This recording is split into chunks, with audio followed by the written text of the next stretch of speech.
I am so excited to welcome Gabriel Cian to the podcast Live the Health You Want. He's doing some amazing things. He was in the tech industry for 40 years, and now he's in health and longevity. He wants to live to be 100.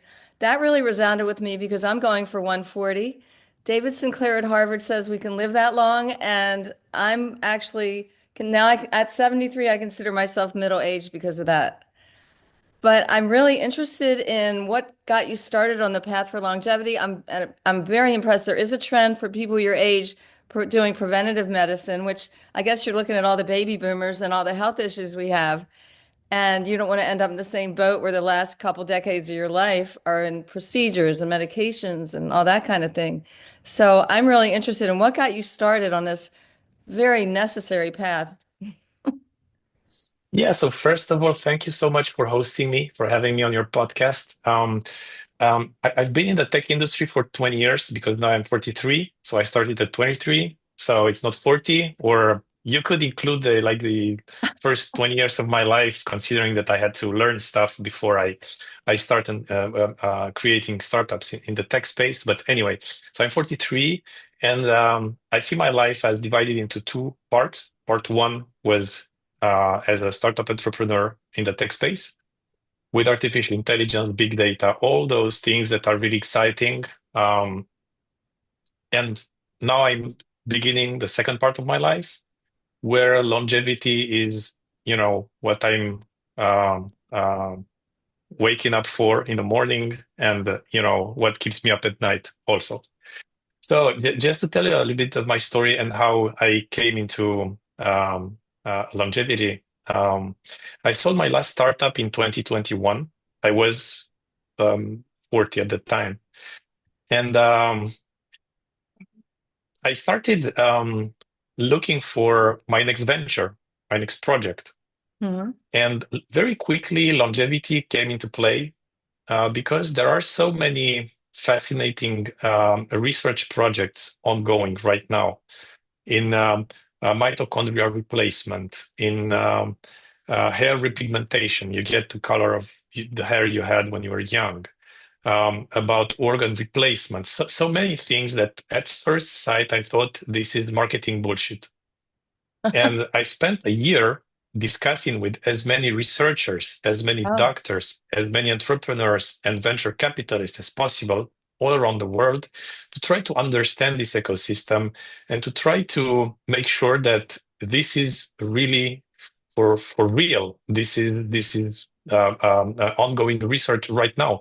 And you would be very surprised, but some of the research is on very short term. Some of them are more like futuristic, but some of them are on the short term. Like for example, there is a Japanese a company, a research team working on teeth regrow. Can you imagine this?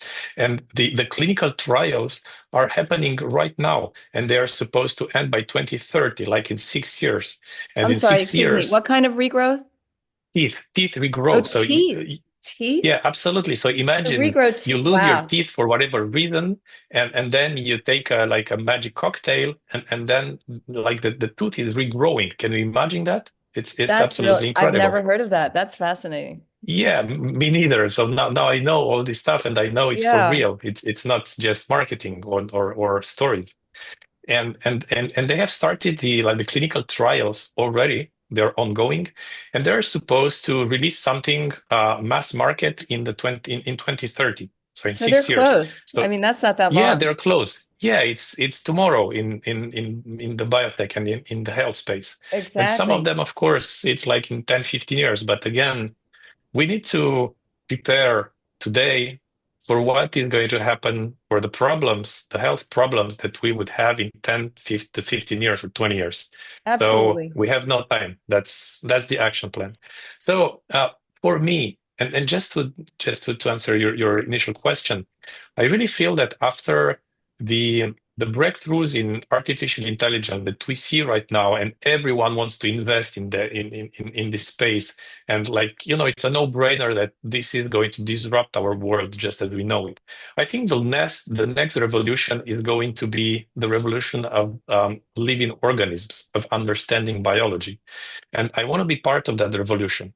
So that's sort of, the reason why I got into this space. And I see myself in the next 40 years working in the space and trying to accelerate the pace towards this like utopia where we are able to understand the processes of aging to such an extent where we can slow down the pace of aging, stop it, or let's be crazy, even reverse it. Well, if you can regrow teeth, that's pretty, I've never even imagined that. And it just goes to show Can you you imagine? there's It's no it's crazy. limitations. There's no limitations. Absolutely. And I Absolutely. think And that's so fascinating. And it gives me hope that your generation is this interested in using all the knowledge you already have. I mean, you grew up in tech.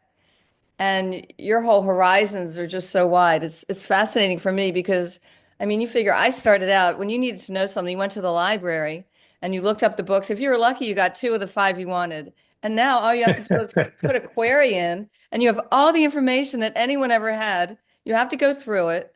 But it's just such a, to me, when AI came out and my kids were kind of against it, oh, it's going to ruin writers, it's going to ruin art. I said, no, this is where you start from now. Look at all this stuff that's coming to you. It's like you bounce off from that and go further. I think I love AI. I think it helps me a lot. It's kind of, when I do my posts with it or when I'm doing a presentation, I always credit my research team, my AI research team, because that's what it's like. And you complement each other and it's really like almost a person. And yeah, I yeah, think it's absolutely. fascinating. Absolutely. I looked at, your website and some of the things you're involved in. I really liked your website. I thought it was very comprehensive. You pretty much cover the bases and you have a company where people can put it, you had a wellness quiz, which I took. And right away you can see, about where you are. And I put a couple things in that, like one thing, I don't really smoke anymore, but I wanted to see what you said, and there was something else. But anyway, what came back was some really good advice, but not anything too specific because you don't know people. You don't know who it is and what their issues are and all that. But I thought that was very helpful. And also, you offer doctors and a whole program where someone can go through and improve their health because everybody's different and everybody has a different optimal health level.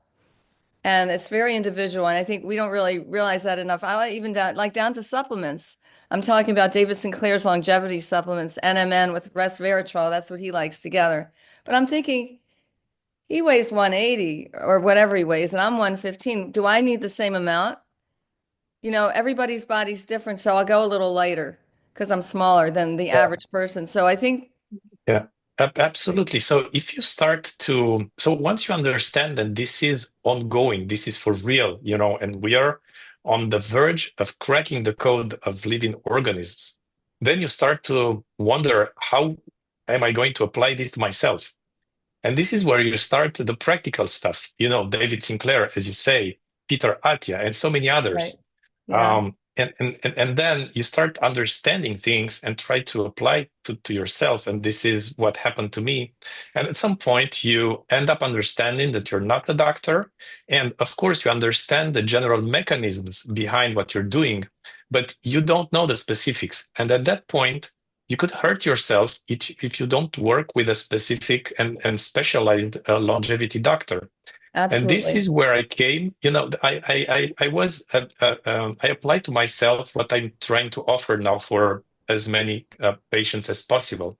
It's very risky to apply this knowledge of longevity to yourself without appropriate assistance. And this is what we do with one of the projects I'm involved in, which is IKare.ai, where we pair each patient with a medical doctor and with a health coach to help them with the medical expertise, with the recommendations, but also with the implementation of those recommendations into their daily habits. Because this is like going to the fitness gym. You need to practice. Yes. It's not enough to pay. It's not enough to know what you have to do. You really actually have to do it. And the health coach is helping you with implementing all those recommendations into your daily routines. I agree. You can do it on your own by getting the information, but you go so much further if you have a doctor for your medical issues or a health professional. I have a trainer for strength training. I had a gym for 12 years. I know what to do, but I cannot make myself work that hard on my own. I cannot. And I Yeah. started really seriously weight training when I was 50, and I got in amazing Wow. shape then. And I'm doing the same thing now. I kind of got away from it a little bit. It's hard to stay in it, and when you get out of your routine, it's very hard to get back in. But I like the community you're establishing. That's another thing. And well, first of all, your name, the I Care with a K, that's a fabulous name because it incentivizes community. And people need to be connected. I think a Yes. lot of us are kind of isolated with all our devices and, we work alone at home, a lot of us. And I think the connectivity of that, I care, there's like a community. And you have a community. That's one of your other entities is a community where anyone can join and present what they're bringing to the table or their ideas. I think that's fabulous. I think you pretty much are covering all bases. And then you have a foundation. I'm just going over this real quick and we can do a deeper dive. Your foundation, you're allowing people to bring their ideas to you and help get funded. And, if your community thinks they're valuable, that's fabulous. I think I'm very impressed. I'm very impressed. Gives me Thank you. hope for Thank the you very youth much. because I This see a is, lot of the opposite. I see a lot of people I mean, marijuana is legal everywhere. It seems to impact productivity. And I mean, I think it's better than alcohol. If you have to hide from reality, I think you're better off from the marijuana than alcohol because alcohol can make you mean and violent and cause accidents. And the other marijuana, you're just going to kind of sit home and be quiet and then maybe not bother anybody, hopefully. But at any rate, yeah, far honestly, better I is to had get some healthy. very, Far better is to dive into I mean, it's such a precious gift to be alive, I think. I think absolutely. that started with me. I decided like I don't know, it's like 30 or something. I'm gonna have to have a happy life no matter what because you can go either way. You can dwell, it's kind of like a spectrum. You can dwell in all the horrible things going on and lament and complain, and then you're attracting that energy and it just never ends. Or you can find like the wonderful things that are going on. And there's sure a lot of that. Like the research is incredible what people are doing with longevity and energy medicine and PEMF. Have you looked into that at all? Those kind of things? Yeah, also it's pretty controversial, and to be honest, what we do at IKare.ai, and I try to apply to myself also, is this 80-20 rule, where we are going to go for the fundamentals first, what is very important, what is certain, and then once you sort of secure those bricks, then you add more and more sophisticated treatments and explore new directions.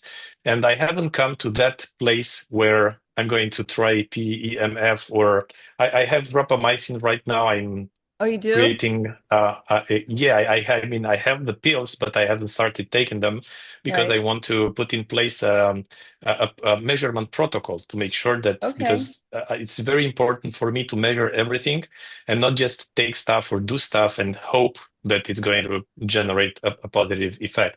So yeah, it's an ongoing process. And It's a you know, I've been quest. It's here. a health Yeah, quest, it's a a quest, lifelong health absolutely. And it quest. takes a lot of time and it's like investment. It's like personal development. It's a journey.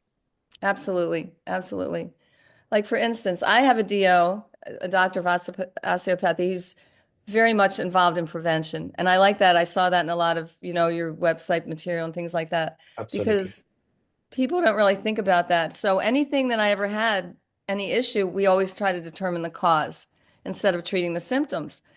And I've been going to him for 30 years. So he's like the mainstay of my team, Dr. Fenton. When COVID broke out, I did some interviews of him because I was so upset. All everyone was talking about was, where are the masks? Where's the vaccination? I'm like, what can we do to not get it? How can we make ourselves stronger? How can we build our immune systems up so we don't get it? And he recommended supplements and I posted on YouTube. I thought this is going to go viral.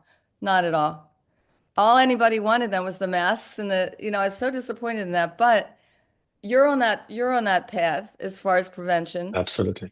Yep. And I really think, I mean, people don't realize, I think, how important what they eat, the effect it has on their body. I think we eat for the mercy of our taste, for the benefit of our taste buds, when we really need to be feeding our microbiome what it needs. Because that's what's making things happen. And I think there's so much more awareness Yes, about that now, which is helpful. absolutely. Reality is so much different from the one we have been educated to believe it is. Absolutely. People are used and educated to take pills when they consider that everything is fine because nothing hurts. They have no symptoms. and they wait in that sort of ignorance until something is hurting, and then they're going to see the doctor. And what they're waiting for from the doctor is pills. To They don't fix it. understand that physical activity is much better and stronger, more impactful than pills, and the Absolutely. diet, and then sleep. Sleep is so important. We live in a society, and I plead guilty for this. For 40 years, my philosophy was sleep less, you'll sleep when you're dead. And I was, going in the direction of aging at an accelerated pace, Right. and really, going closer and closer to that outcome. And at 40, I understood that sleep is so important, and you really need to take care of that. And at that point, before 40, when I was stressed or I had like a lot of intensity in my work and my to-do list was too long, the first thing that were jumping out of the to-do list were first sleep, second physical activity. You know, after 40, those ones never go away. They are on top of the list Perfect. no matter what happens. And I Excellent. wished I knew all these things and somebody told me, but there was nobody to tell me at that point.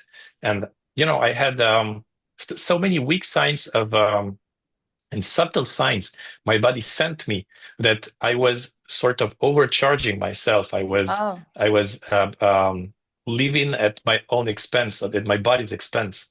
Um, for example, I had dandruff, and from the social point of view, it was a big mess, a big problem for me. And I've tried see so many doctors, um, try so many treatments, shampoos, expensive pills, and everything. Nothing seemed to work.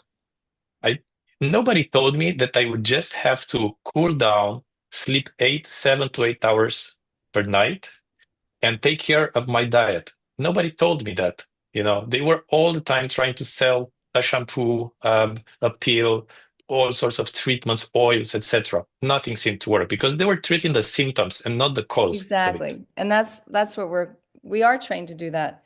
When I was brought We up, are the doctor was educated, godlike. absolutely. You never disagreed with the Yes, doctor. absolutely. The Some of doctor, them, some of them still have the same mindset today. some of them do. And actually, there's a trend in doctors that, can you imagine? I mean, you went to medical school and here comes your patient. I saw on the internet that I can do this and that has to be frustrating for them. Because they spent all that time and now you're telling me you saw something on the internet and you're questioning my knowledge. Absolutely. So it's interesting. Yeah. It's an Yeah, interesting I had the time. same. Yeah, absolutely. Technology is a sort of frustrating for these kind of people. Like my father, for example, it's not related to medicine, but it's related to the GPS. Everyone has GPSs right now in the car. But he Exactly. was like, no, no, I know exactly the roads. I know we need to go over there. And I was like, no, no, no, no. There is a lot of traffic out there. Let's take another one. The GPS knows about it. And he Right. was like, no, no way. But at some point, he had to accept reality, which was that the GPS is better than him, and he cannot possibly know the traffic that is all on each road. And at some point, there was an inflection point in his behavior, and now he's using a Now he GPS loves like it. everyone else. Yeah. Yeah. So we are going into this direction, but it's going to take 30 years. And I would like to accelerate the pace and make those Ah, kind of treatments as accessible, as affordable as possible to virtually anyone. That's well, what we're that's trying to that. do It with is expensive. I'm IKare.ai. sorry. Go ahead. Yeah, I'm sorry. It is expensive a lot of times. The It is treatment. because, They, yes, absolutely, because you have to pay for security, for insurance, medical insurance. But the medical insurance doesn't take preventative medicine into account. So you end no. up paying twice. First for like the mandatory insurance, medical insurance, and then on top of it, huge amounts of money for preventative medicine. And Well, the most of the insurance. time, Yeah. in different countries, I don't know how it is in the United States, but in France, even if you accept to pay a lot of money, there's no medical facilities, and everything is built in such a way that you just cannot access those medical facilities to get your VO2 max, your DEXA scan, your genome sequencing, and the rest of the like the data collection and exam that you're supposed to have for preventative medicine and longevity. Well, I noticed that you have a lot of really good blood work tests, and I'm kind of on that same I page. do. Blood work, I'm like a blood work vampire. I love to look at blood work because it's such a great snapshot, of where you are right then, and it tells you so much. And I think a lot of the tests, like they didn't even have C-reactive protein test as a normal test for a long time. Now it is. And I think insurance covers that now. In the US, it's kind of like they have like a wellness check that is included with your insurance, but it's basic. It has maybe about a tenth of the blood work that you have. And the DO, like I said, that I go to is very, goes very deep into blood work. For instance, I guess it was, and I was in my 40s, I had some kind of liver problem, and we did a saliva, urine, and blood work test, sent it to a group called I think it was Smoky Mountain Labs. They sent back a 24-page report about my liver, and it turned out I had metal toxicity. I'd had a lot of dental work with mercury. A lot of people have issues A with lot that. of people had problems like this. Even Tony Robbins in his book explains into great detail how he was eating huge quantities of salmon because it's recommended for longevity and omega-3 and Exactly. so on. But at the same time, there was a high concentration in lead, I think, or mercurium. Of mercury, yeah. And actually Yeah, salmon isn't all, if you can get wild caught, it's better. But how do you know it's really wild caught? I mean, there's so many things. What I think is really necessary is some kind of like little device that you could like touch the food with. It'll tell you what the level of mercury is. It'll tell you what's in it. That's to me the future. When I can analyze my food, absolutely. because I can say, well, hey, I can eat one thing that has mercury in it in a month and I'll probably survive. But if I have issues with my liver, maybe I don't want to. You know what I mean? You can make better decisions. So I really, because of that, I wouldn't eat scallops right now. I haven't eaten tuna in 30 years because it's known to have a lot of mercury. So, but then Yeah, again, absolutely. yeah. But So again, all these devices, and this is also part of what I'm trying to do here, is all those devices are becoming more and more affordable. And some of them, which that do not even exist today, are going to cost a couple of dollars in 5 years or so. right, So the exactly. technology is going into this direction, and I can't wait to have different devices, just as the CGMs, the continuous glucose monitors that were at some point reserved for type 2 diabetes people. And now you can buy it for $60 and you can monitor in real time your glucose levels for 2 weeks. I'm That's wearing one. astounding. That's I'm wearing great. one I'm right wearing now. one also. You have? I so happen to have a I pullover. have to tell you, my So DO said to me, he yeah, said, my last blood work. He said, well, your insulin is low. Good thing. Everyone wants their insulin low. I mean, that's like the elephant in the room. You don't know if people get their yeah. sugar, their glucose tested, but if your insulin's high, you're going to get diabetes, and they don't test Yeah. that. So he said to me, your insulin's low, so either your pancreas has stopped working entirely or you're doing really well. I said, I'm going to go with the latter. But then I got a glucose monitor, and I noticed. Like I'll eat and then my glucose will go way up and then it comes way down. But the alarm goes off in the middle of the night because it'll go really low and I'm okay. But if I was diabetic, I'd need insulin then. But you know what I'm saying? So I'm kind of wondering about that. I mean, it Yeah. goes like to 68, 670, something like that. That's the range in the US, I think is too high, what's acceptable. But did learn my glucose is running like an average of 110. That's too high, I think. Although Yes, it maybe for my is. I mean, body the it's okay. recommended Yeah. Under levels 100. are below 100. Yeah. 90, 80 is great. See, I'm gonna see what my average is today. I'm obsessed with it. I love this app. I just hold the phone up. Yeah. You have the same one? It's by I Abbott? yeah, but exactly. That's so We funny have the you have same that. one. I bought it. I was in London and I bought it, but I signed up to the US app and it wouldn't work. So then I got back in the US, they sent me a new one. And you have to have a prescription to get it in the US. I bought it over the counter in the UK. Really? Yeah, Wow. right? Yeah. To be I went into honest, the pharmacy. I said, "Oh, I want one of those Abbott things." You have to get a prescription. I said, "What?" this is crazy. It I is mean, crazy. it's unacceptable to have the money to be able to pay for something and to not be able to purchase it.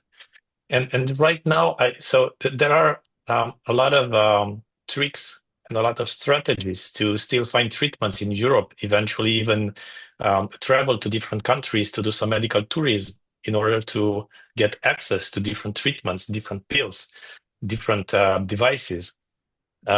So yes, I also think that I can help a great deal people from all over the world with all those kind of strategies because it's a nightmare when you start in the field and you want to get access to those kind of treatments. It's almost Like how impossible. do you, right, where do you go and how do you know Yeah, the so doctor? And I live in France. France is in the European Union, which is a legal mess with so many countries. And you can get prescriptions from different doctors outside of France and still be considered as valid treatments for the pharmacies and drugstores in France. So there are, you know, glitches and imperfections in the legal system that allows you to take advantage of it. From time to time, like for example, a DEXA scan. There is no DEXA scan in the region where I live, like in the south of France. You don't have a DEXA scan. It's absolutely not at incredible. So all? I had to travel, Oh, not to my knowledge, and uh, it's impossible. If it's somewhere, it's well hidden and nobody knows about it. It's not on the internet, at least, and ChatGPT doesn't know about it, so it doesn't exist for me, right? So I had to go in another country in Europe, in Romania, and I got it on the spot. In the you had to go to morning, you Romania? schedule the meeting. In the afternoon, you get the exam, and you receive your bone density and your body composition, your fat mass, your lean mass, and everything. So yeah, yeah, not easy and expensive because of the fact that you need to spend a lot of time to look for those treatments, to find how to have access to them and then eventually travel to get access to the ones that you don't have in your proximity. That's pretty crazy. So what other progress have you come across in science and the research besides te growing teeth? What really excites you about the future? Yeah, absolutely. So the future looks really fabulous. And I'm also trying to fund some of those startups, um, hoping that at least some of them are going to be successful enough to bring me some return on investment, but also, and most importantly, additional years of healthy life. That's my main Yeah. purpose right now. So, some examples, mind blowing.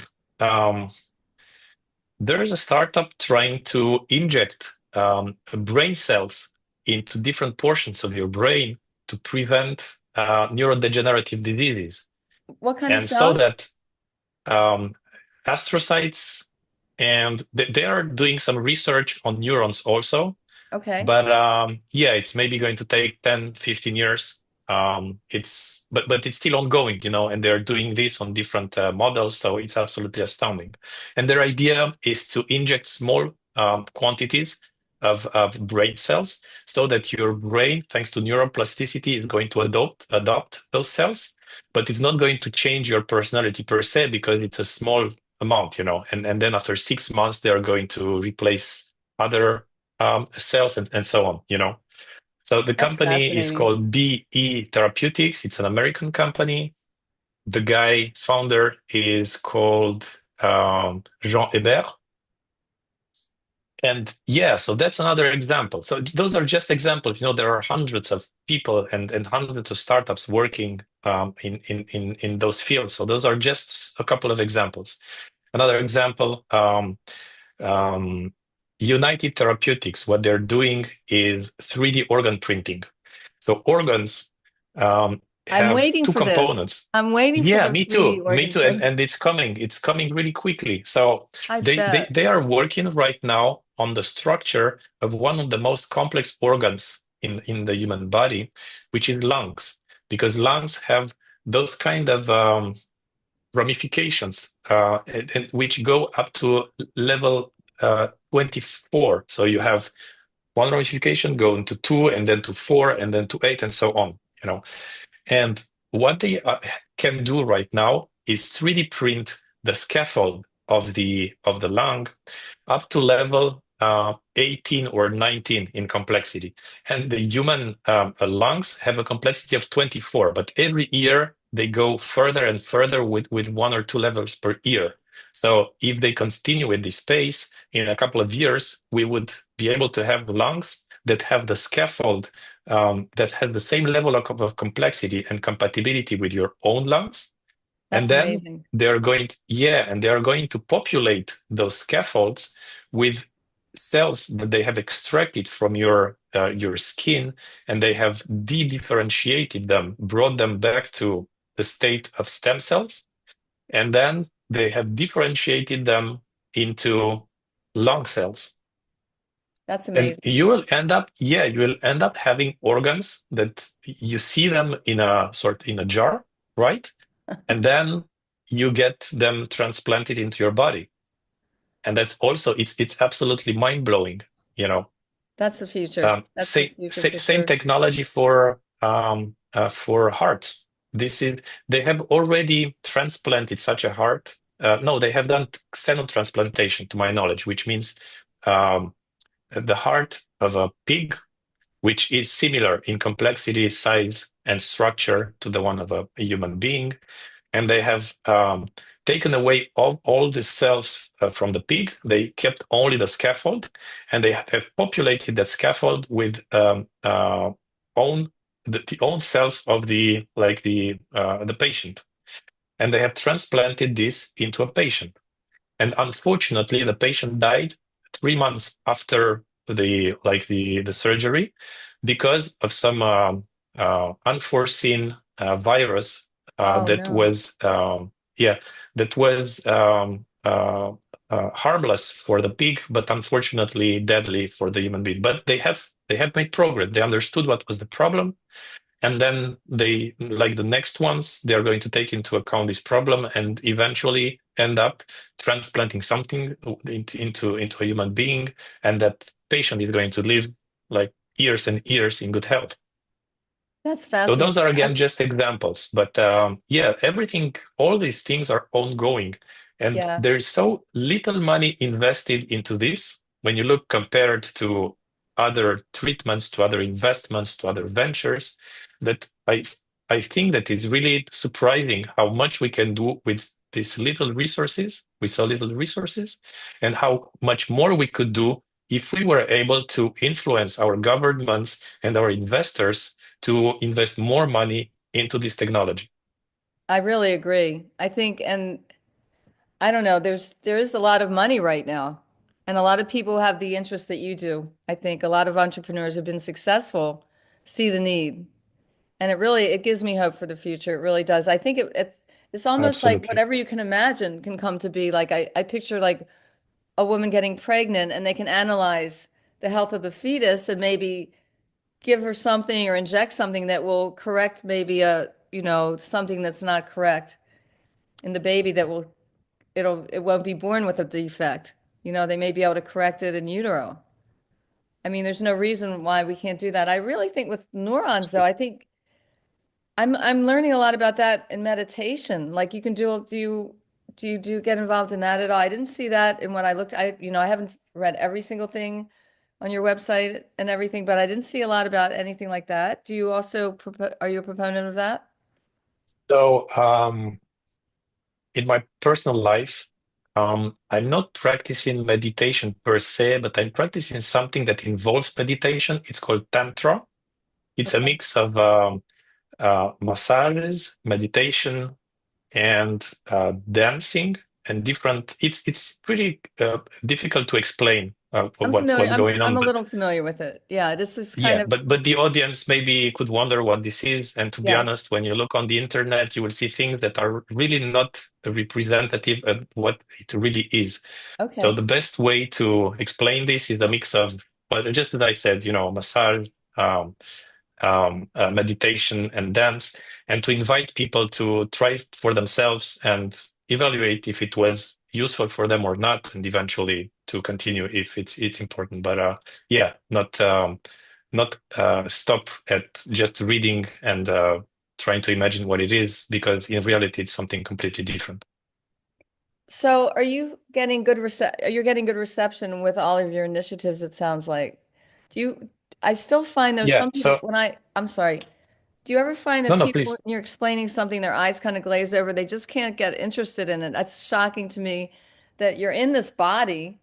This body's going to carry, you only get one. I find it amazing. That's why I was so heartened to see what you were doing. That some people just, their eyes literally glaze over. Absolutely, absolutely. And I can tell you what I have discovered along the way. So when I discovered this, it was so fascinating to me and such a no-brainer that everyone would be as fascinated as myself and they would apply this. Exactly. I just had to send them the information for them to wake up. That was my naive mindset at that point. And I had to face reality, which was really ugly, to be honest. People so focused on the short term, on what they are going to do tomorrow, by the end of the month, eventually by the end of the year, but not farther away. Absolutely. That's Parents, true. relatives, friends who just don't care. They live on a daily basis, not trying to imagine and to plan what's going to happen with them in 10, 20 years. Um, People considering that because that nothing hurts, then they are in good health. And even doctors suggesting exactly the same philosophy of life. So yeah, it was a cold shower for me. It was shocking to see this. And of course, at the end of the day, I'm an entrepreneur, so the market is always right. You can imagine everything you Absolutely. want, but if the market isn't there, it doesn't matter what you think. You just need to adapt and take people where they are exactly. So to be honest, I have discovered very fascinating stuff about this. People sort of suppress the notion of death from their consciousness. True. They That's true. like death is the absolute evil, and our culture educates us to like sort of ignore this, consider it doesn't exist. You're absolutely So right. My that's one thing. mother would never talk about it. She was terrified of death, and she never would talk Yeah, about and it. Yeah, and, and I myself, agree. I wasn't able to convince my parents to apply preventative medicine. And now when they have some health problems, everything becomes very important, and they are doing things that they should have been doing for years, and now things are worse or they are irreversible, and that's life, so I'm so sad to see them in such a condition, but at the Yeah. end of the day you only have what you deserve. There's consequences to your attitudes and to your actions. Well, that's true. However, yeah, Go ahead. what I have discovered um, is that people who wake up and they reach a sort of state of mind where they're really going to move into the right direction is two things. First, they need to be relatively financially stable, well off. Not to say rich, but if you have problems to pay your bills by the end of the month, what happens in 10 years is not none of your concern. So that is one thing. So this amounts to, say, 10% of the population, to be honest. But it's not enough. It's not enough. I see every day people who don't have financial problems, so to say. It's the least I could say, but they're still not moving into preventative medicine. They're not taking care of themselves, even though they are in an age range that is really where it's really important to do so.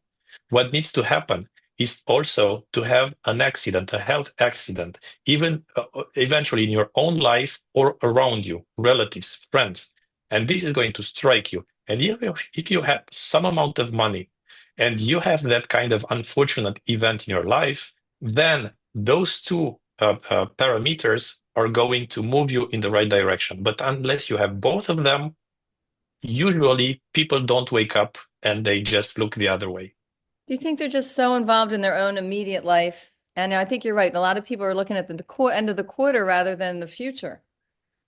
And I Yes, think, because that's yeah, that's how society works right now. And it's not to say, not to speak about philosophy and religion and politics, but it's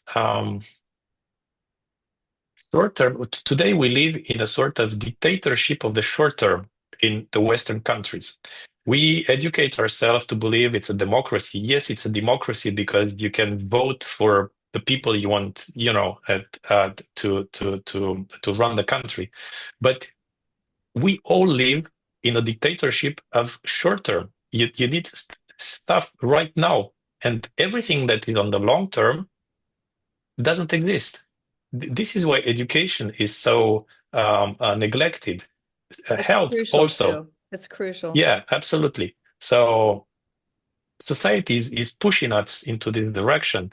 Now, when you understand this and you want to step out of the system and you want to look at the long term to maximize your well-being, like in all your life, not only just for the next year or for the next week, you can do so. So that's the beauty and also the complexity of our world. You can change, but you still need to have the right mindset and you need Right. to listen to the right people. And we always have choice. And the other thing is our bodies always want to heal. Our bodies are always going for our best. I think Absolutely, sometimes, absolutely. I think sometimes it's really difficult to change habits. You know, I don't know. I feel like if you can start exercising, strength training, I think there's just something about it. It makes you feel really good. And then they talk about long-term effect. I mean, you have to also do cardio. You also need to stretch. I met Tom Brady once, and he actually wrote a book about, in his book, he talked about pliability. And I hadn't really thought about that. Like when you're really young, your bodies are very pliable. As you get older, the muscles get more dense. And he does special exercises for pliability. He got injured very little, and he recovered quickly. So there's just so much available to us to improve our health. So, what would you say? I mean, what are some of your personal habits for health? Yeah. Um, so first of all, I think I'm pretty good at habit formation and changing. It's not it's there's a science behind it. It's not just personal talent, but you need to have the strategy of the small steps. Move one foot in front of the other, and then do it again. And when you do it enough, you'll eventually move forward, uh, um, uh, and change things. So that's one thing. Second thing, when you fall back, because everyone at some point, is going to go crazy and will not respect their habits, it's not a problem. It's life. Get back to it. Don't get disappointed. Don't judge Right. yourself. You know, start small. People are so ambitious, and the best diet, the best habit, the best physical activity is the one you can stick to for a long time. True. No That's reason, true. no reason to be too ambitious. Give yourself some time. Um, so yes, to get back to your question. So I practice some physical activity every day from Monday to Friday for 1 hour from 8 to 9 a.m. And I do a mix of strength training, high intensity interval training, cardio, and also yoga and for flexibility and stretching, just to Yes. keep the muscle flexible and the joints. So that's one thing. Another thing is sleeping at 11 p.m. and going to bed by 10 p.m. or so, approximately, to wind down. Third, That's I hard to do do. That not is hard to eat. do. But when you do it, you feel Yes, wonderful. If you get a good yes, sleep, there's absolutely, nothing like it. I agree. absolutely, Your body's absolutely. healing itself during the night. Absolutely. So important. I have completely stopped taking sugar, and all the food that has sugar in it is out of my house, out of my fridge. Good. Yeah. Um, Not to say some of them have a low level of carbs. Even carbs, I don't eat food that has more than 10% of carbs. Oh, Because really? I'm pre-diabetic myself, because I Uh-huh. have glucose issues, in those four chronic diseases, cancer, neurodegenerative diseases, metabolic diseases, and then cardiovascular diseases, my risk factors are in the in the type 2 diabetes and metabolic diseases, and in the neurodegenerative diseases. So I'm trying to apply as many preventative measures as possible in order to prevent those kind of diseases. And so sugar is zero sugar is one of them. I eat um, the different foods in a specific order. First, the fibers, Hmm. then the proteins and the fats, and last, eventually, some carbs, most of the time, fruit and not berries in general. Do you stay away from white flour? A lot of that because that turns to sugar in the body Yes, pretty much. Yeah, yes, absolutely. Starch is it's a nightmare for me because now with the CGM, I can really monitor in real time what it does to my body.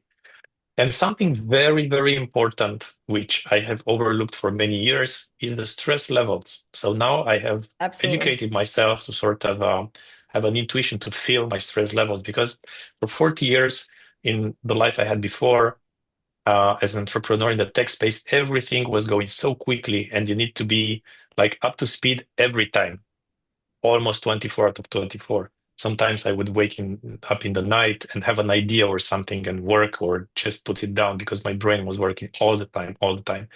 And but as a kid, by the way, my parents told me that I had to take care of myself and I was the only one to be responsible for myself. So I sort of integrated very deeply this kind of mindset. And it brought me to very good things, to be honest, but also to a level of chronic stress that I was not feeling anymore because I didn't Nice. have any difference to compare myself to. So it was permanent. Yeah, I So think at 40, I understood that I had that chronic stress, and what it did to my body was just accelerate the pace of aging. I absolutely. ended up having a biological age of 46 when I'm only 43 right now. But the dune in pace of aging is below one, which means that yes, I have done lots of stupid things when I was younger, which brought me to a higher biological age than my chronological age. But right now, I'm catching up, and It's going to the reverse. It'll speed of reverse. aging is below than one. Every year, I am aging by 0.88 years. Oh, perfect. So you're It's measuring it's not that. perfect, but it's better than what it was before. Yeah. That's exciting. That's exciting. I think especially for entrepreneurs, it's a pretty high stress environment.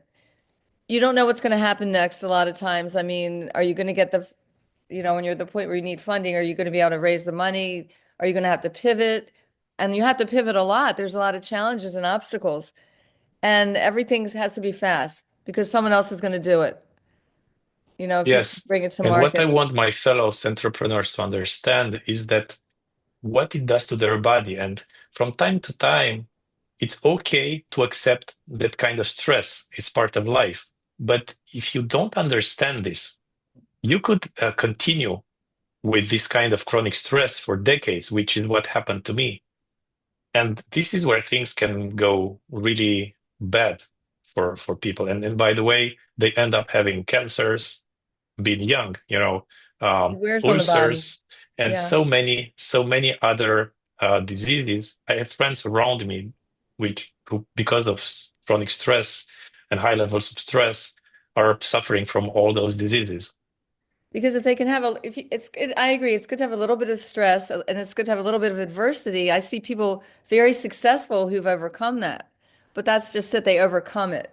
They use it just like we use AI to go further. They use it to inspire, to create from, because otherwise you can get complacent, you know, Yeah, if you stress is never have good. bumps in the road and things like It's a that. normal reaction of your body.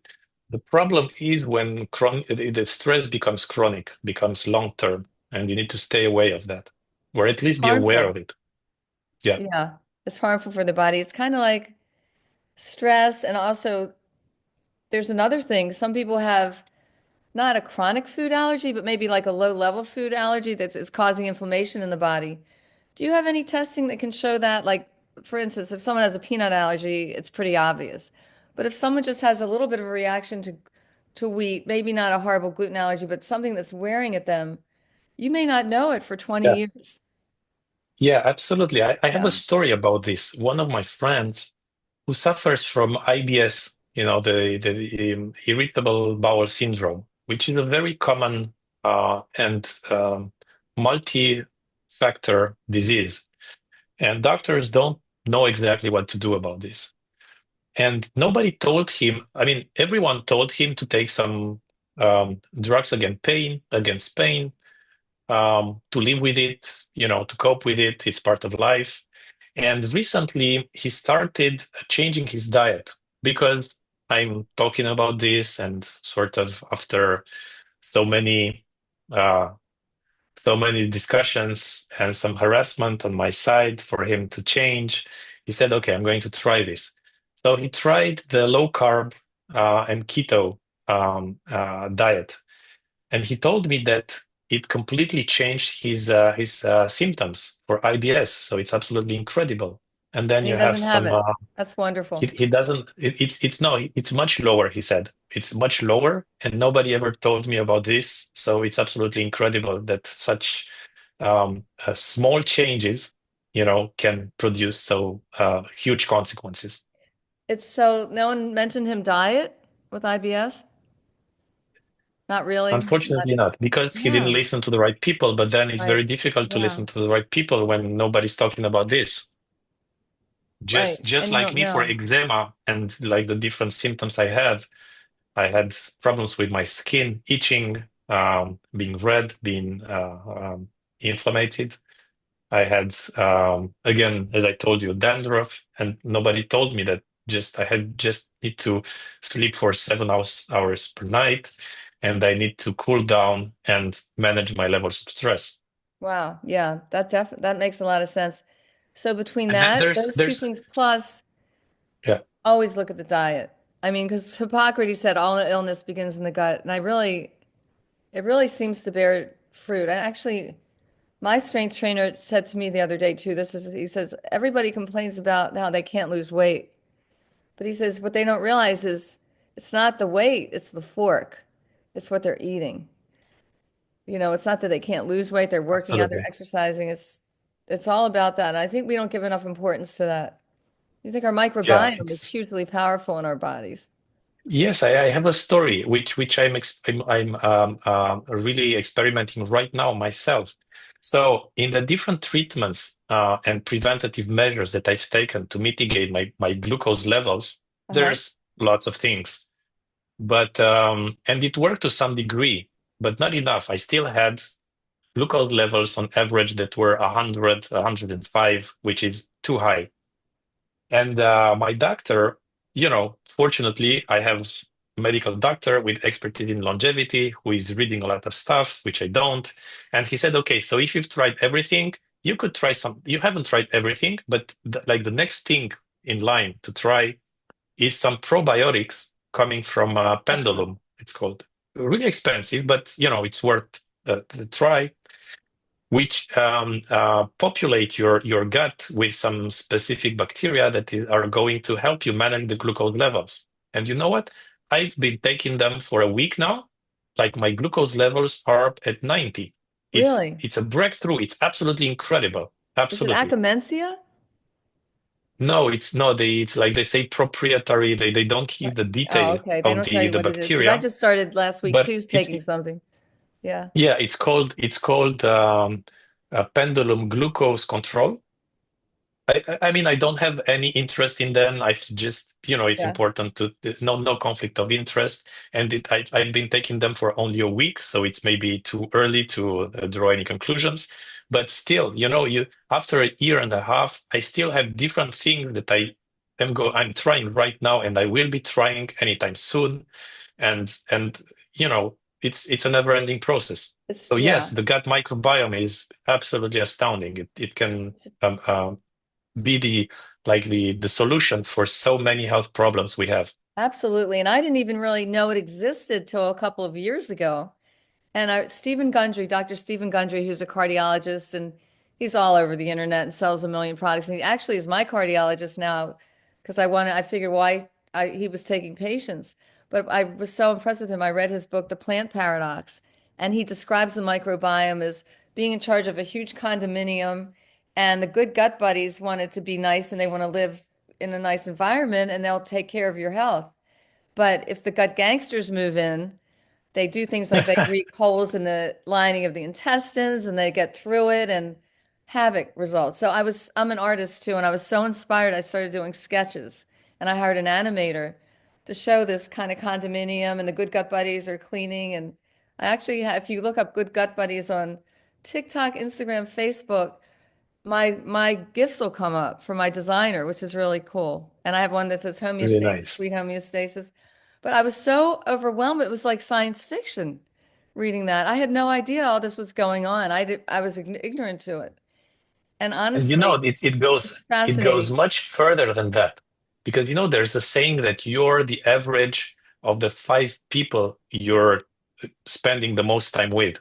I don't know if you've I heard of have heard this. that. I It's have heard that. Yeah, maybe different versions, different keyword, but Yeah. words, but the meaning is here. And you know what? I've recently read a study about this where they really uh, demonstrate from the scientific point of view what this means is that your mood in general is highly related to your microbiome. I And agree. Yeah. when you yes, and you hang out with different people because of the different social interactions you have with them, just shaking your hands or maybe kissing on the cheek or stuff that is very common, at least in Europe, or hugging.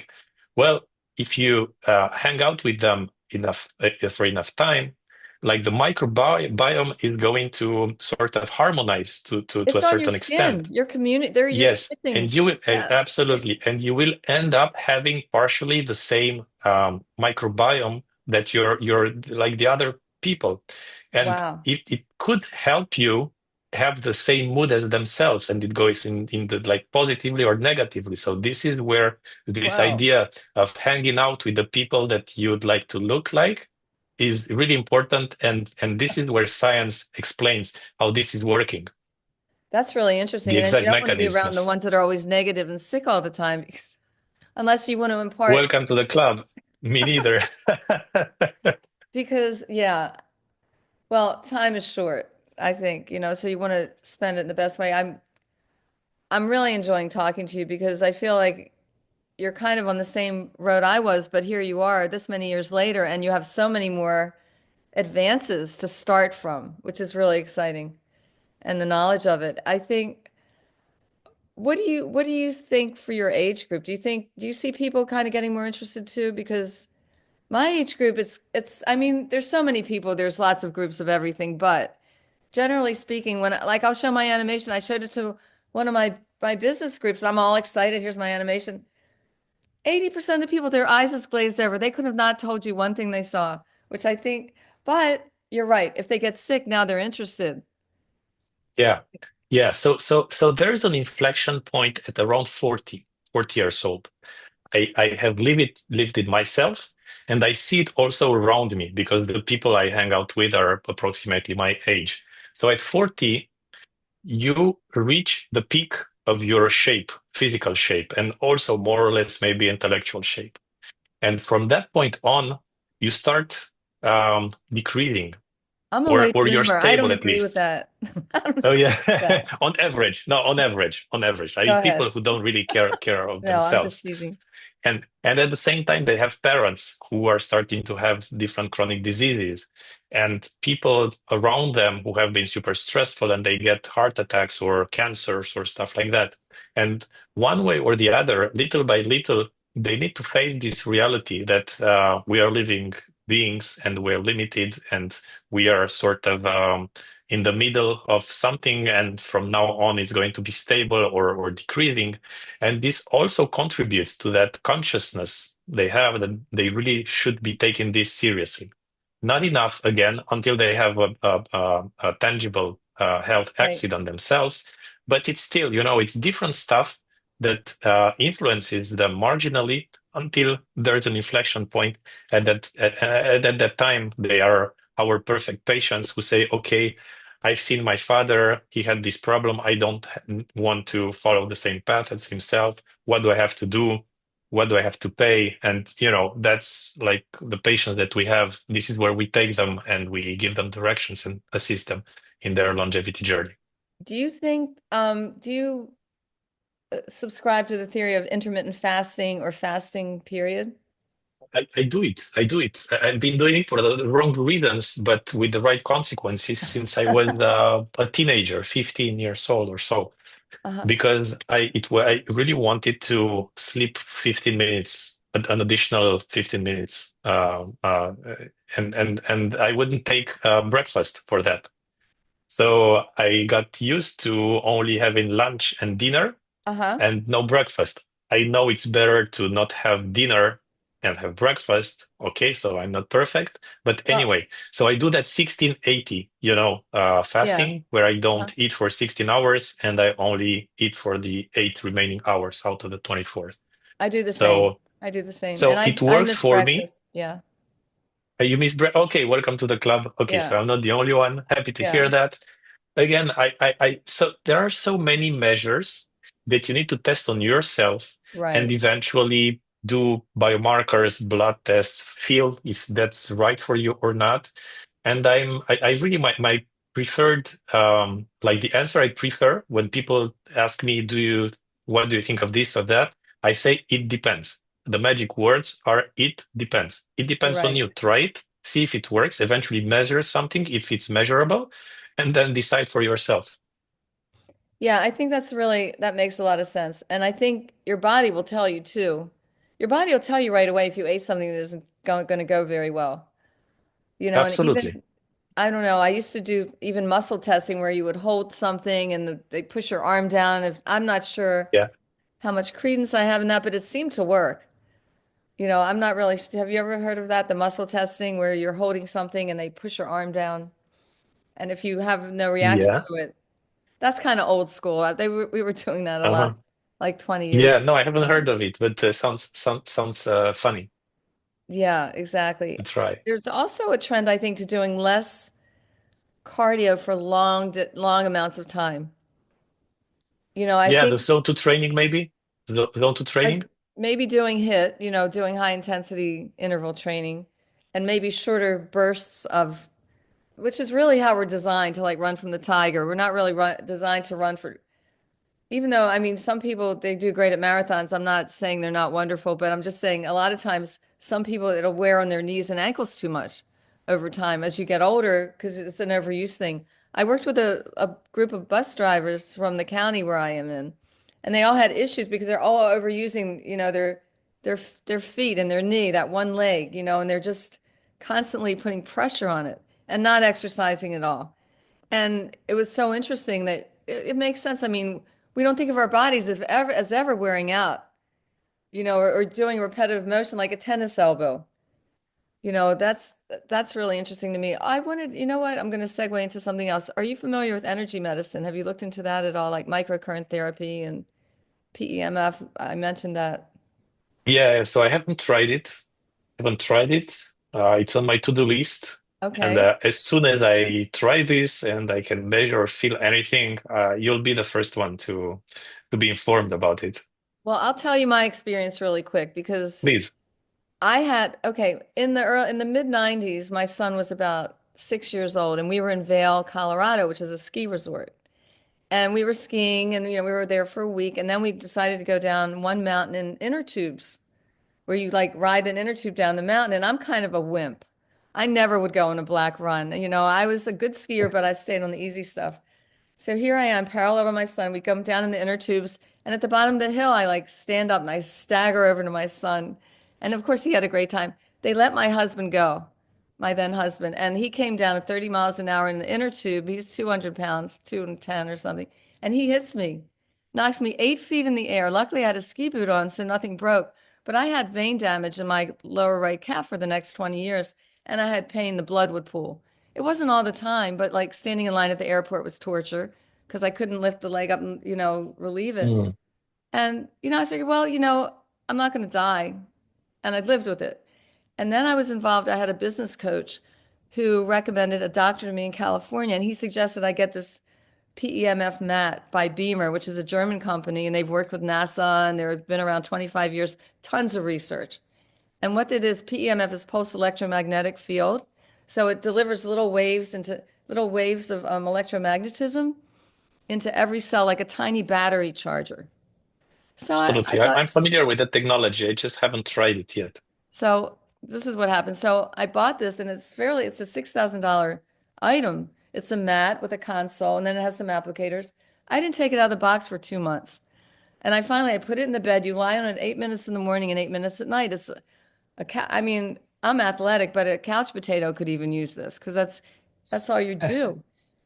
And I never even used the applicators. I didn't know how. So I used it about 10 months later. I had no pain in my leg anymore. It healed. What it does, it increases the circulation in the microcapillaries, which are some are a Absolutely. quarter thickness of a hair, and the red blood cells are like stacking up. So it helps the cell heal itself. So I went down that rabbit hole Yeah. because of that. And Yeah. I, It makes yeah, me think of a red light therapy, very, very trendy in yes, longevity right now. And yes, it seems it works to a certain extent in certain specific situations. So I'm not surprised at all that different wavelength and electromagnetic waves are influencing like the different biological pathways that yes. work in our bodies. And everything has a frequency. Everything has a frequency. So that to me is a whole new frontier and very exciting. It So is. there's also something called microcurrent therapy. And I met someone in Colorado who he was a San Diego Padre. He was a baseball player. And he was exposed to all these toxic exposures. Like he grew up in San Francisco next to where they were making bombs for the Gulf War. And he and his mother, he later, but his mother pretty soon after had Parkinson's symptoms, even though she was only 35. And then he had them later, and they attribute it to that exposure. And then as a baseball player, he had a knee replacement. It was leaking barium into his body. And then Mhm. they flew all the baseball players out to California and they did x-rays with dyes in them. Another hit. So he was dealing with all this. Anyway, he got very involved in microcurrent therapy and that he's finding it's healing pain, it's detoxing. So that's a whole nother exciting area that Yeah, there's a lot of different absolutely. devices, but some of them are There's good, there's so much out there, so right? many treatments, so many devices. And again, this is the longevity journey for each one of us. I can Yes, understand that some devices work for some people and not for others. And this absolutely. is why, it's just like investment. There is no one size fits all investment strategy. And in the same way, there is no one size fits all longevity journey and recommendations. Our bodies are different. So we need to accept this trial and error process where we try stuff and there is new discovery and you try other stuff and it goes on in an infinite game. And I think we're really fortunate that, like, usually trying things isn't going to kill us. It'll either work, it'll have a good effect, it might have a little bit of a negative effect, it might have no effect. But I think what you're doing with your company, your wellness company especially, you're hitting you're checking all the right boxes. You're testing the blood, you're doing screenings, you're doing VO2 max, you're doing the DEXA, you're looking at the diet, you're looking at the exercise. Because just with that, I think you don't really have Yeah, to do anything else. I mean, it's good to try other stuff like what I'm talking about, but I think you can have a pretty healthy, optimal health journey if you're conscientious about that stuff. absolutely. There's so much basic stuff to do. You don't need to look for the like super sophisticated devices. You do that when you've done everything from the fundamentals and you want to go further. But Right. there's so few people who do like the essentials, and there's no point in them looking further. Now, we have some Absolutely. patients, to be honest, who are tech. enthusiasts, and they want like the last technologies, they like PEMF, as you say, or red cell therapy, or HBOT, like hyperbaric oxygen chambers, and so Yeah. on, therapies, and so on. And I'm like, okay, you want to do this? It's your money. We have like a whole process where we help them with whatever they want to do. We tell them. So we have process where we recommend like the 80/20. There's a tag 80/20, like those are the things that you should be doing that are the most impactful for you. Maybe it's not sexy, maybe you find it's basic, but this is what you have to do if you really care for your longevity and your preventative medicine. If you're like, no, no, I don't need to be told to eat healthy and to move, etc. Okay, no problem. Then you can do like hyperbaric oxygen therapy or DNA sequencing or whatever super sophisticated stuff you want to. But again, it's their choice. But we still give them like the 80/20, and most of the time, fortunately, people follow those recommendations.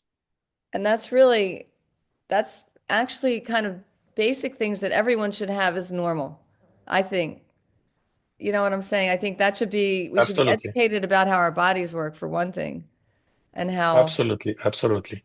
and So right now yeah, it's a niche market with people who it's amazing it cater is, isn't it? to It's amazing it is, it's but you're right. it's amazing, but again, only some minority are going to listen to this message for now. But I dream, I mean, I not only dream, I also have this vision. I try to execute on that vision where governments will end up investing heavily in preventative medicine and educating people to take care for themselves. And it's going to take some time, but this is what we're trying to do with the 2060 Foundation to Okay. Tell me a little bit use more about some. that. Yeah, so the whole project for me is to defeat aging by 2060. So by 2060, I will be 80 years old, 83. And it's I mean, I still have 40 years to go, maybe more if I'm efficient in what I'm doing. But anyway, this is something that I try to imagine myself, in the next 44 decades. And to do that, I have created the 2060 Foundation, whose purpose is to defeat aging by 2060. And that nonprofit is supporting all the long-term projects that private capital doesn't know how to fund. For example, there are in the general governance of countries, there are two aspects that need to be changed. The first one is how we spend money on preventative medicine, because there are a lot of conflicts of interest, and the industry is built in such a way that everything is going towards helping people when they are sick, but not preventing them uh, to be sick in first place. So we need to change that. And it's not to say that the big pharma is going to lose their business. They're going to increase their business, because instead of treating people from 65 to 80 and only a small portion of them who have some chronic diseases, they're going to handle 100% of the population from 20 to 100. And this is more profitable than taking care of the people from 65 to 80, right? So I would like to help them and help society in general transition from the point where we are today to another profitable industry, much more profitable, where we really are aligned with people's interests, to be healthy, to live healthy. And it's going to be profitable for big pharma and the rest of the medical society, so to speak. Okay, so preventative medicine. So that's one thing. What 2060 is also doing is consider advocate for this definition of aging, where we consider that aging is a disease and it's the cause of all diseases. Where right now there's a classification called ICD, International Classification of Diseases, created by the WHO, World Health Organization. And this classification has approximately 50,000 categories where every possible disease has been listed, Okay. right? But aging is not one of those 50,000 categories. And because of that, public funding going to research, to medical research, is not going to the process of Oh. aging, is going to the chronic diseases, which are the consequences of aging. So for this reason, there is less than 1% today from public funding going to research in aging. All of them go to research against cancer, research against cardiovascular diseases, risk against Parkinson's, and so on. So, that's a very tricky uh, legal definition that needs to be changed. And Yes. this is maybe going to take 10 to 15 years, and it's going to require some lobbyists, some political activists, or call them whatever you want, because I know that lobbying is not a politically correct word, but yeah, that's the reality. Doesn't You're, matter. you're So yes, absolutely we right. try yeah, I'm we sorry. try to help also in this direction to change the definition of diseases so that a portion of public funding goes into research on aging and not only on chronic diseases. And once you have that, everything at the end of the day, there's three things that make anything possible. One, people.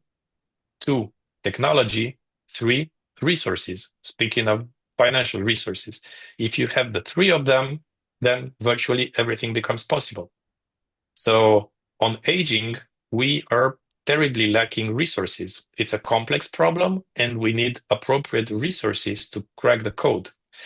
And in order for that to happen, we need to spend more. So I think what you refer to as aging is really the goal is prevention, prevention of degenerative disease, prevention of aging. If you can prevent degenerative disease, then you'll have a longer, healthier life, obviously. And I think I like what you're saying because you're saying shift the disease categories to prevention rather than treating the chronic symptoms. Absolutely. Absolutely. Because you're not going to heal at that point necessarily. No, it's You too know, you're late. not getting to the cause of it. So I think the prevention is putting the research on the cause, putting the research on determining catching it really quickly. Like maybe showing up in the Absolutely. blood or showing up in your saliva or whatever, showing up in the way you feel, and then addressing it then quickly. Because you're right, you can head things off at the pass, and I think again, what you're giving the 80/20, you're giving people the good basics.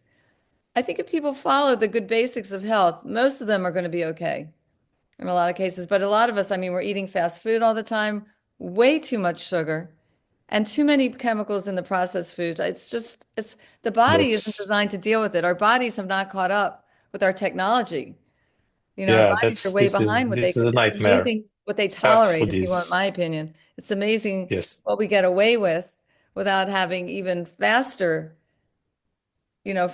Yeah, decline. Absolutely. Exactly. And what Yeah, I really love is that anytime I do something really good for myself, I usually get a pretty good response. And it's so satisfying because it's not that hard. I mean, if I've been traveling a lot and I just kind of feel out and I start walking or I start doing strength training, it just changes the game immediately. And I think if it people does. can get hooked up into that, pretty quickly, I think you're offering a lot. I'm very impressed with all aspects. You have like a lot of things going at once. You're kind of covering all the bases because you have the foundation, which is you're encouraging research and people, coming forward with new ideas. And then you have a community you're inviting people to join. And then you also have an entity that can help people. So I don't know what you're leaving out. I can't think anything. I think you're doing it. I Um, think you're doing and well. I and think it's then helpful. yeah, so right now we have planned the execution, and as they say, we need to start executing on our plan because it's all an execution Right. challenge here. The idea is the right one, I think. We are building an ecosystem from the ground up, the longevity ecosystem. There is going to be an inflection point at some point they will discover some breakthrough technology to lengthen people's lives by 5 years, 7 years. There are different technologies, different drugs in trials right now. Tropamycin is one of them, but not the only one.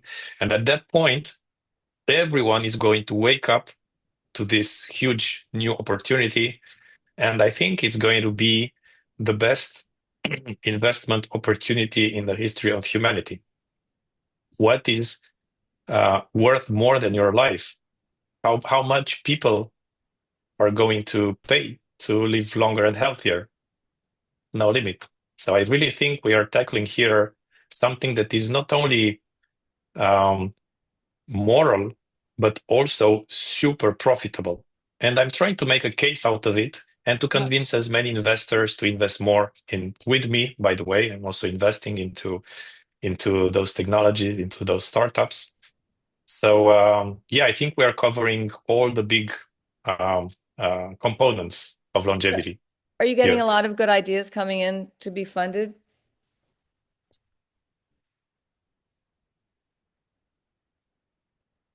I wished I was able to fund all the good ideas. Not all of them are good, but Uh-huh. there are many that are great, and they just have a very limited resources of funding. So research is going slower, it's taking Yeah. longer. We are getting older. I would like to be able to have access to those technologies, and I wish they were accessible like in 5 years, not in 20. But Right. because there's so little money invested into this, it's going at um, suboptimal pace of research. But yes, there are many, many ideas, many more good ideas that the ones that we are able to fund with the current state of funding Where are you, worldwide, not only in the United are you States. noticing any countries that seem a little more progressive than others or universities? I know University of Yes, California, yes. San So Diego does a yeah, lot. so Yeah, so go that's ahead. interesting. So that's very interesting. Um, there are different countries, a couple of countries that are rich countries and countries where the rates of natality are so low that they have a big, big problem. Like right now, not in the next 10 or 20 years. I'm talking about South Korea, where the natality factor is zero point 0.9 or something like that, which is less than half of the one that we should have, which is 2.1, 2.2 to Wow. renew the population. Right. And then you have Singapore, same stuff. I think they want one of the lowest in the world. So these people don't want to make kids and they're rich, which is like the ideal stance for them to heavily invest in longevity. And I'm happy for that. And by the way, they have hired in Singapore, they have hired some of the best American experts in the field, one of them being Brian Kennedy. I don't know if you've heard of him. He was director of the Buck Institute, which is one of the main institutes on the research on aging in the United States. So they have hired him, and now he's been working in Singapore for a couple of years already, and he's a scientific advisor for our foundation. So I Uh-huh. happen to know him really well. Well, that's And great. yeah, Singapore is considering this as a national priority. And Nice. South Korea, Okay. by the way, they have created a network of clinics, longevity clinics, but not private ones that every citizen has access to. And like their tagline is live 100 healthy years. So it's not science fiction anymore. It's not marketing Nice. anymore. Governments are really pouring money into this. So yeah, when it comes to research on aging and Japan also, I told you about The those teeth teeth. regrowing, but they are so crazy about the research because they have some very big problems, and unfortunately for them, they have to fix them as a priority, and the rest of the world is going to take advantage of the discoveries that come on the Yeah. market So, thanks to their research. so it sounds like a lot of discoveries are going to be coming out of Asia. Yeah, Lots. most likely. And then there's some very interesting initiatives, like for example, in some countries from Caribbean countries, like Honduras, for example, they have a jurisdiction where basically any therapy is authorized, which is far Really? from the case Yeah, absolutely. So this Wow. is where Brian Johnson um, Okay. got a gene therapy because it's not allowed. It's illegal in the United States. It's illegal in Europe because it hasn't been validated, right? So there are too many risks, and even people who agree to take those risks are unable to benefit from those treatments because it's They're illegal. illegal. Yeah, but in such countries such as Honduras and Interesting. some others, um, you can do basically whatever you want to. And Tony Robbins also got a stem cell treatments and therapies somewhere in the Caribbean also. I don't know if it was Costa Rica or I don't remember exactly, but yeah. So small jurisdictions that offer much more freedom to research. And it's it's like a jungle. You have everything out there. You can Yeah. lose your life because you have accepted some experimental treatments and it wasn't serious enough. But you can also get cured from some diseases that have no cure, official cure in the United States and France and Europe. It seems like we're just at the beginning of so much discovery and so many possibilities. There's also, you have to be careful because there's a lot of scammers out there as always. And Absolutely. yeah, so I try to follow the science, follow the scientists. And there's a lot of that too. I think Joe Dispenza is somebody I'm really interested in with meditation. And he actually he's works with the University of California, San Diego, and they were shocked to find what they did with the people who were meditating, like the brain waves, what they could measure the strength of it, even to the point where some of the people, when they went through the equipment in the airport, it would go off because they had so much activity going on. They said, "Do you have something in your head? On your head?" His brain was just Mm. set the machine off. I And see. another one, I think it was Joe Dispenza himself, had something in the heart area. See, it's so much energy there, that Mm. electrical energy because it is the vibrations and the frequencies. And I mean, I find I'm really appreciative of having my life where I started, which was also probably the only age of freedom for women that seems to be going away a little bit now in our country. But I kind of went through that, and then to see all this discovery and possibility, and to be as healthy as I am at my age. I take no medication. I don't have anything terrible going on. What I told you about with the Beamer, that was probably the worst thing, and that was healed. Yeah. So to be able to really be proactive in your health, and I'm very preventive because I'll tell you what my thing was. I had two stepfathers die with lung cancer by the time I was 25. I didn't want to get sick. They went through terrible things. So what can I do not to, so my whole life has been kind of preventive because I didn't want to have the outcomes of, really terrible things like Yeah. I don't drink alcohol, things like that. Which brings us back to the story I told you about people who are our ideal patients, who have, some financial stability, but most importantly, have had some health accidents in their family, which was like the right wake-up call for them to start their longevity journey or preventative medicine journey. And even though they weren't blood relatives to me, and people put a lot in their heredity, but I think the science is saying now it's really 5% of what you're going to have. It's more your lifestyle. And they say, Yeah, absolutely. yeah, That's nature is sending us such a such a hopeful message with this epigenome. right. Um, Yes. and in the year 2000, when they have discovered, Craig Venter discovered. I mean, he was the first one to decode the whole genome, human genome. And by that time, I still remember President Bill Clinton saying, "Okay, we have uncovered the secret of human biology. Everything comes from our genome." And this will allow us to discover everything from curing cancer, everything. And in fact, they overlooked one point is that, as you say, your genome accounts only for a small portion of what your biological evolution is going to be throughout your life. And the rest is your epigenome, is how you activate or inactivate or inhibit some portions of your DNA. What you eat, um, how you manage your stress, how healthy relationships are Huge, in, the healthy relationships you have. huge. So this is your epigenome, and it accounts for, as you say, more than 50%. Maybe some people say that even two-thirds or 75% of what your life is going to be and the disease that you're going to suffer from or not suffer from.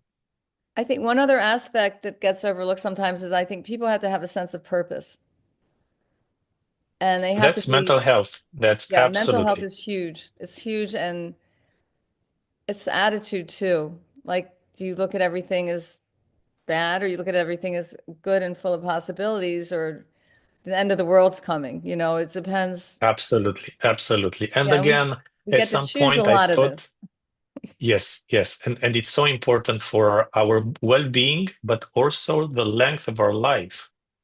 And again, I thought this was a little bit um, mysterious, and I didn't really understand the mechanisms behind it. But in fact, it's pretty easy. You have lots of hormones and the state, the mood you have, and the state of mind you have influence your hormones, and your hormones are going to influence how your organs work or don't. Again, the example of stress is the most important one, but there are many hormones out there, and the balance between the different hormones are influenced by your mood, and they influence, in turn, your organs and how they work. So there is science behind it. It's not Yes. only Yeah. superstition. And the mind-body connection. I mean, your eyes are the body's way of looking out at the world, and you're seeing this and how your emotions are affects every cell. Like, excuse me. If you feel really good and you feel positive, you stand up straight and your body's all ready to go. But if you feel sad, I feel like the cells are almost closing in on themselves and nothing's working as Absolutely. well. I mean, just that little bit of that obvious a feeling, I think has an impact.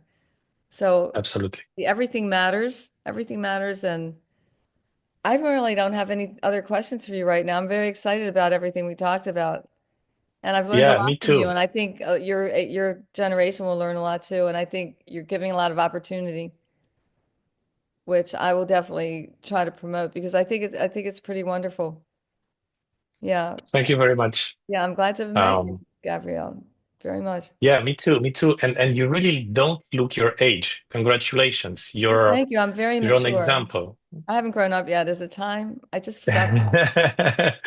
Well, I decided I was always going to be happy because I figure I only have one life that I know about. I'm not saying for sure, but this one life. I'm going to be happy because I could see, I learned early that you can choose to be miserable. It's not hard. There's Yes, it's plenty a of things to choice. find wrong. It's a choice. There's things that Absolutely. are wrong with everything, but to me, everything's a spectrum. I try to find that Goldilocks zone in the middle and I try not to stay Mhm. in the negative because all it does, like I said, your cells just kind of crash in on themselves and nothing healthy is going to come out of that. I don't think. So Absolutely. I love You're it's like, and believe me, I'm sorry, one more thing. The internet, what a gift. I'm serious. I told you I mean, I was a graphic designer, but when it was manual, if you can imagine that, everything had to be yeah, done manually. And now I can do a video on TikTok in a minute. It's like for free.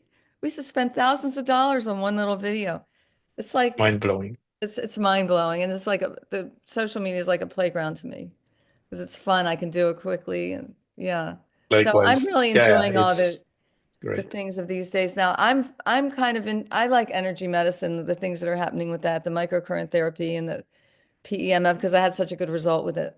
I mean, that was stellar to be able to heal like and I've used it on people and I'm not allowed to say it heals pain, but it does reduce inflammation. And people feel different right away because it's so sophisticated now. It's not like when they started 25 years ago, they have a newer model and there's all these coils and all these waves that are patented and They actually did a study with NASA. NASA invested like $4 million. The astronauts were losing bone density and muscle mass in space Mm, because they weren't mm, getting those mm, vibrations from the Earth that mm, we need. And they mm, were able to rectify that, which is crazy. And then they had a race across America where The Germans brought the Beamer mats in their van behind the riders, and they finished the race 2 days earlier than the Austrians. They kept putting the riders on the Beamer because it helps you recover fast. So all kinds of interesting stuff. It sounds like science fiction to me, really. But so I'm kind of dwelling in that little area now, like energy medicine, because it's fascinating. And I think you're providing what everybody needs to do, honestly. Blood work and screenings, proper diet, proper medical professional advice, because you need a partner, like someone to talk to things about. And there's so many doctors that aren't on that wavelength, but the ones that are kind of magical. And then Yeah. exercise. You can get away with a lot if you exercise. Yeah, absolutely. This is the 80/20. Again, it's complex. I mean, it's easy to imagine what it is, but it's complex to find exactly the right package and the right mix for you, for each one of us. And a medical doctor is there to help you with a health coach, and then, accept a process that is going to take a lot A of years, a maybe your lifetime, life. right? Yeah, a lifetime. But Absolutely. you do change. I mean, you change in what worked for And you you. change. Yeah, Yeah, your life last year you changes, your might have to priorities modify. change. But I look at all the information that's available and all the ways to measure it. And that's always improving too. Like Yeah, I blood mind work is, blowing. what do you think about like reduced glutathione drips, things like that? I'm just curious. Do you do any of What, that? what, what do Re you say?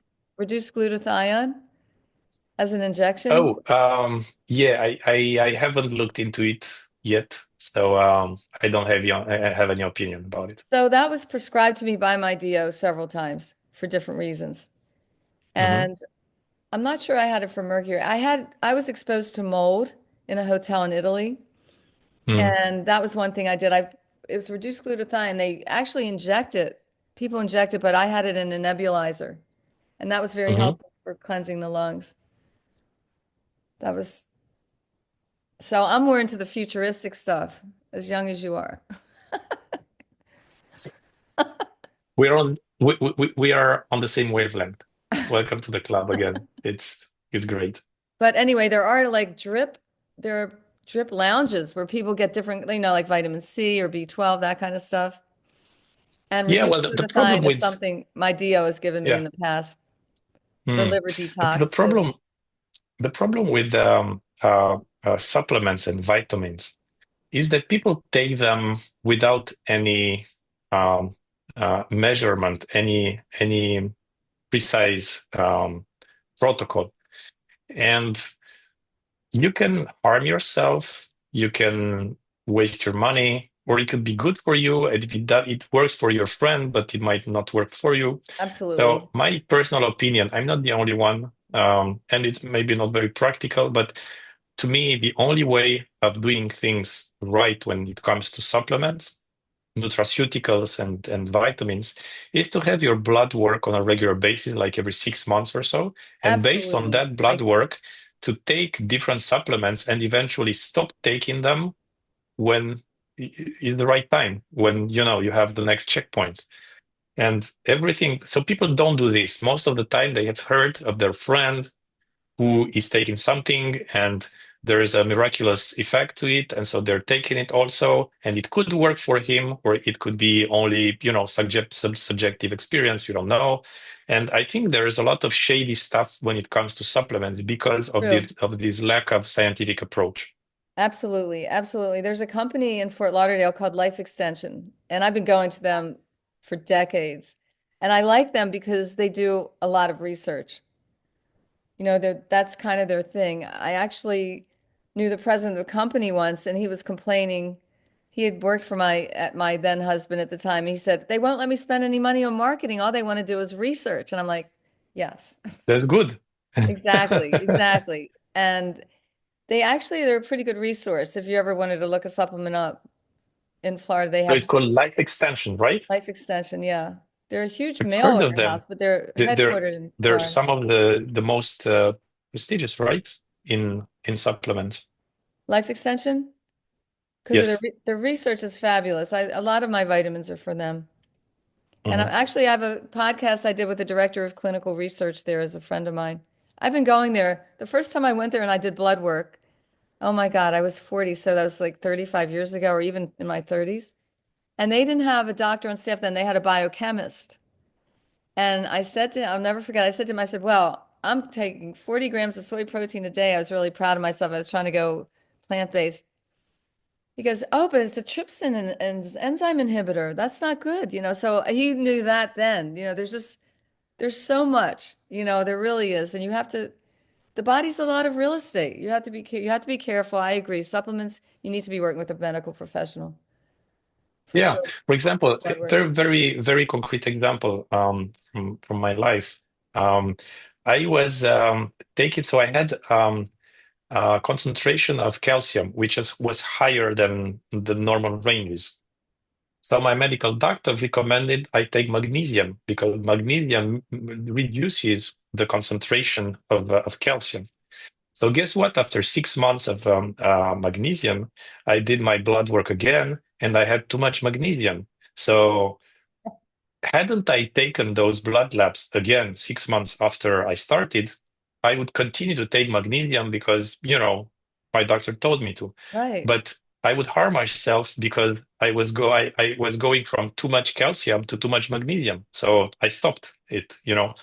But this is just an example of how you can sort of control and monitor those biomarkers and adapt your diet and also the supplements you take based on the results of your blood labs. Well, I have to tell you one more story that you triggered in me because you said the calcium. The next blood test after that first one, I went to a doctor in Florida, and on the wall was a sign, and it said, "Where calcium floweth, death followeth." Where calcium floweth, death followeth. I thought, okay, fine. I get my blood work report, and the only thing out of range is the calcium. And I was like, oh my God, am I going to die?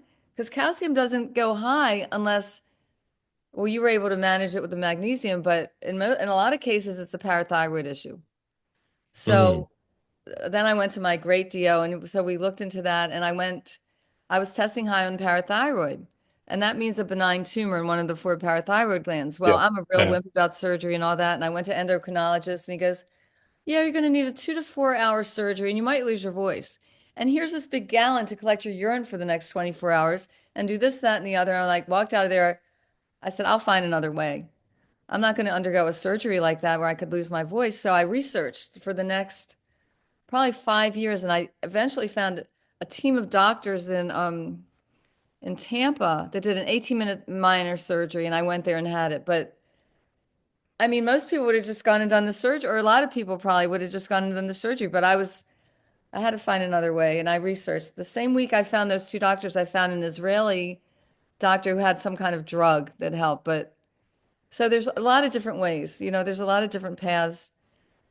18 Absolutely. minute And that's surgery. another, Yeah. yeah, that's another important message that I think we need to pass to your audience. The doctors are not gods. And medicine is a science, but it's very complex and we don't Yes. understand much about it. And there's this story about Ray Dalio. You may have heard of him, one of the biggest billionaires in the world, living in the United What States. was his name again? Ray Dalio. Ray Dalio. He has one of the most successful hedge funds in the Okay. world, and now he's like pretty old. But 10 years ago, doctors have discovered a tumor in his throat or esophagus. I don't know, remember exactly. So that doctor told him, "You need to have surgery like tomorrow, and the risks are high, but it's an emergency." And he was like, and lose his voice also. And eventually, it wouldn't work. It was also one of the possibilities. And had he listened to that doctor, he would have entered in the surgery immediately and would have had, unpredictable consequences. But instead of doing that, he asked several opinions to different other doctors. And you know what? One of them told him that he would take some pills. Another one told him that he would have a smaller surgery. There are like five doctors, and one of them told him that we would monitor the evolution of the tumor every 3 months, and we would eventually take a decision if the tumor moves because it can also decrease or it can Oh, also stay stable. And you know what? So it happened in 2013. We are in 2024. The guy is still alive. Doesn't have any problem. And just by monitoring, the tumor. wow. He never had So surgery. that's no, never had surgery. He never had Interesting. anything except for, regular monitoring, eventually to have an intervention if anything happens and happens wrongly. I bet he Anything wrong modified his happens. diet. My third stepfather had esophageal cancer and he ate a lot of processed food, a lot of like deli meats and Yeah.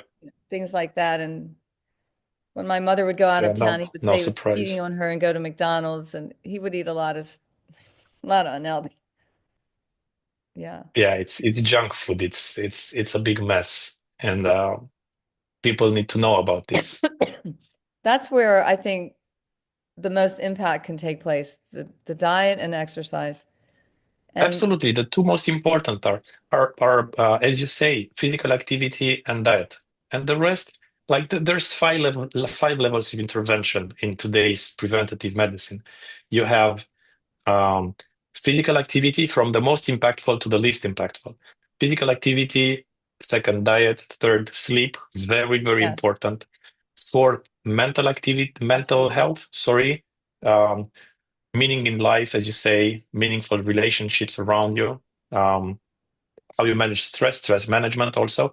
And in the fifth component is supplements and vitamins and eventually some drugs, etc. And people turn this upside down and all they want is a pill, You're you right. know. That's a good note to end on. I like that. That's a grand finale because you're right. That's absolutely right. Well, thank you so much, Gabrielle. It was really a pleasure. It was a pleasure. Thank you again for having me on your podcast. Okay. And if I can be of any help, just let me know. And Uh, yeah, I'm looking forward to meeting you eventually yeah, in the real life next time when I travel to the United absolutely. States. Oh, And by absolutely. the way, I would like also to invite you to the south of France. It's one of the most beautiful regions in the world. I've It has traveled in it so happens many to be one of countries. my favorite places on the Yeah, planet. I've been there a couple of times, and to me, the most beautiful drive you can have is along the Mediterranean with the mountains on one side and the ocean on the other. yes, It's amazing. absolutely, And absolutely. I've done this a couple of weeks ago with my wife and kids. It was oh, brilliant, really super beautiful. and there was a really cool little hotel in a place called Ez, Le Chevre Have you ever heard of that? Next to Monaco? That's all. Um, No, I haven't heard I'll of cut that one this off before specifically, that. but there's many places Yeah, around there's so Monaco. many They're very places. beautiful too. No, Yeah, it's gorgeous. I will definitely come visit you, and you're welcome anytime. I'm in Florida and Oregon. Florida. So Yeah, okay. Oregon, which people don't really, you don't meet anyone who comes from Oregon because I don't think they leave. But like right Mm-hmm. now, like the middle of the winter, it rains the whole time. But then the Mm-hmm. spring, summer, and fall is the most gorgeous flowers and produce. And they have Mm. mountains. The water's pretty clean there. The air's pretty clean. My son moved there. He was living in Colorado. It got too expensive. So wanted to raise his family in Oregon. And so I'm kind of following them there a little. I'm migrating.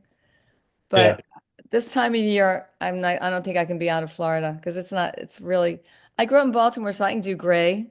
It's not a problem for me, Mm-hmm. but Florida's really nice this time of year. So you're welcome to if you ever come when you come to the States. Okay, okay. Thank you very much Okay. for the invitation. Okay, so I'll link all three of your entities, the community, the wellness center, and the foundation. I'll put links in the podcast. Thank you very much. Okay, It's thank most you so welcome. much. Take care. Bye. Bye bye again. It was a pleasure. Bye bye.